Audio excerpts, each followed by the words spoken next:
नमस्कार मित्रांनो, welcome to सहज शिक्षा लर्निंग ॲप. मी तुमचा मित्र ऋषिकेश चिकणे. आज आपण बघणार आहोत बीजगणितातील प्रकरण दुसरे, ते म्हणजे वास्तव संख्या. बघा प्रकरण दुसरे, वास्तव संख्या. बघा मित्रांनो, मागील इयत्तेमध्ये आपण वास्तव संख्यांचा अभ्यास केलेला आहे. तर पुन्हा एकदा आपण थोडीशी त्यांची उजळणी करूया. आपल्याकडे ज्या दिलेल्या संख्या आहेत मित्रांनो, त्या संख्या आपण वेगवेगळ्या रूपामध्ये मांडू शकतो किंवा आपण त्यांचं वर्गीकरण करू शकतो. उदाहरणार्थ पहिलं जर का आपण म्हटलं की समजा नैसर्गिक संख्या,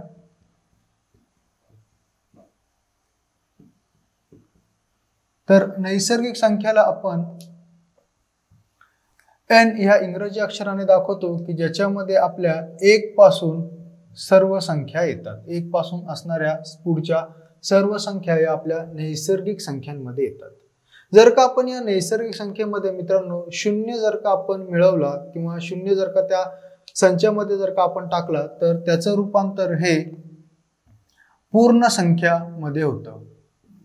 बघा पूर्ण संख्या की ज्याला आपण इंग्रजी अक्षर W याने दाखवतो की ज्याच्यामध्ये 0, 1, 2, 3 आणि या सर्व संख्या येतात. म्हणजे नैसर्गिक संख्या किंवा ज्याला आपण नॅचरल नंबर्स म्हणतो की ज्याच्यामध्ये 1, 2, 3, 4 संख्या येतात. ज्यावेळेस आपण त्याच्यामध्ये 0 मिळवतो तर तो जो संच बनतो तो पूर्ण संख्या संच आपला बनतो.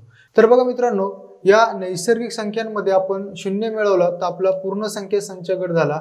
या जर का तुम्ही बघितला पूर्ण संख्या संच गट, तर याच्यामध्ये 0 पासून पुढच्या सगळं धनसंख्या आपल्या आहेत.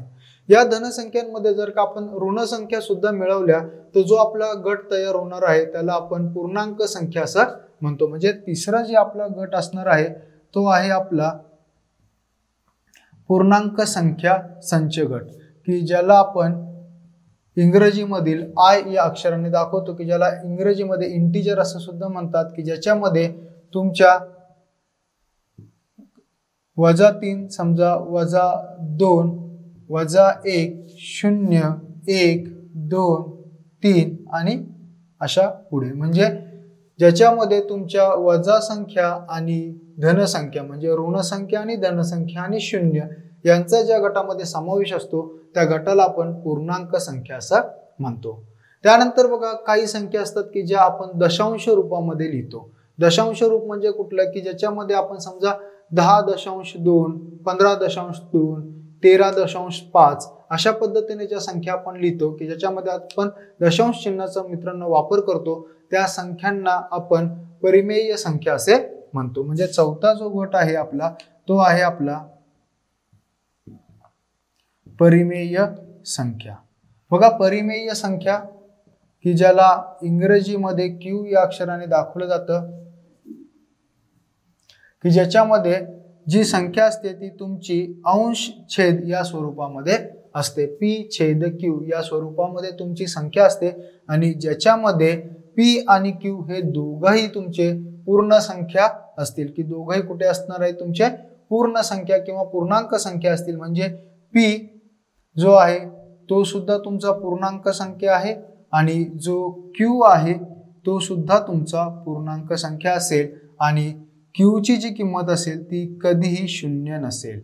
आणि अशा पद्धतीने तुम्ही परिमेय संख्या सांगू शकता, की परिमेय संख्या म्हणजे अशी संख्या की जी आपण अंश छेद या स्वरूपात मांडू शकतो आणि अंश छेद या स्वरूपात मांडल्यानंतर ती दशांश स्वरूपात सुद्धा मांडता येते, की ज्याच्यामध्ये छेद हा कधीही 0 नसेल आणि दोन्ही संख्या P आणि Q दोन्ही तुमच्या पूर्णांक संख्या असतील. आणि त्यानंतर जो आपला गट येतो तो आहे आपला वास्तव संख्या. वास्तव संख्या की ज्याला रियल नंबर्स म्हणतात, म्हणून तो इंग्रजी लेटर R ने दाखवला जातो, की ज्याच्यामध्ये या सर्व संख्या येतात. वास्तव संख्यामध्ये नैसर्गिक संख्या सुद्धा येतात, पूर्ण संख्या सुद्धा येतात, पूर्णांक संख्या सुद्धा येतात, परिमेय संख्या सुद्धा येतात आणि वास्तव संख्या सुद्धा मित्रांनो येतात. आता जर का तुम्ही बघितलं तर बघा नैसर्गिक संख्येमध्ये जर का 0 मिळवला तर पूर्ण संख्या झाली. याचाच अर्थ काय, की नैसर्गिक संख्यांचा जो संच आहे n तो पूर्ण संख्येचा जो संच आहे त्याचा उपसंच आहे. म्हणजे नैसर्गिक संख्या हा पूर्ण संख्येचा उपसंच आहे. जर का तुम्ही खाली पूर्णांक संख्या बघितली मित्रांनो, तर त्याच्यामध्ये पूर्ण संख्या सुद्धा आहेत आणि ऋण संख्या सुद्धा आहेत। याचाच अर्थ की पूर्ण संख्या संच हा पूर्णांक संख्या संचाचा उपसंच आहे।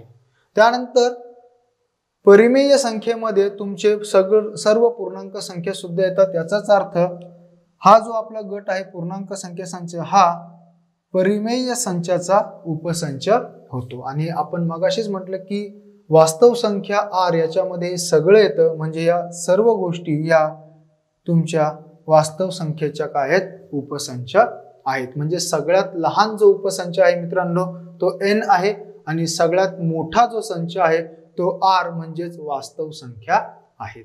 बघा, नैसर्गिक संख्या सगळ्यात लहान संच आहे संख्यांमधला, वास्तव संख्या ही संख्यांमधला सगळ्यात मोठा संच आहे की ज्याच्यामध्ये नैसर्गिक संख्या सुद्धा येतात, पूर्ण संख्या सुद्धा येतात, पूर्णांक संख्या सुद्धा येतात, परिमेय संख्या सुद्धा येतात। सर्व संख्या या वास्तव संख्येमध्ये येतात। तर ही झाली मित्रांनो आपली वास्तव संख्येची उजळणी। आता आपल्याला बघायचं आहे की परिमेय संख्या म्हणजे काय आणि परिमेय संख्येचे आपल्याला गुणधर्म बघायचे आहेत।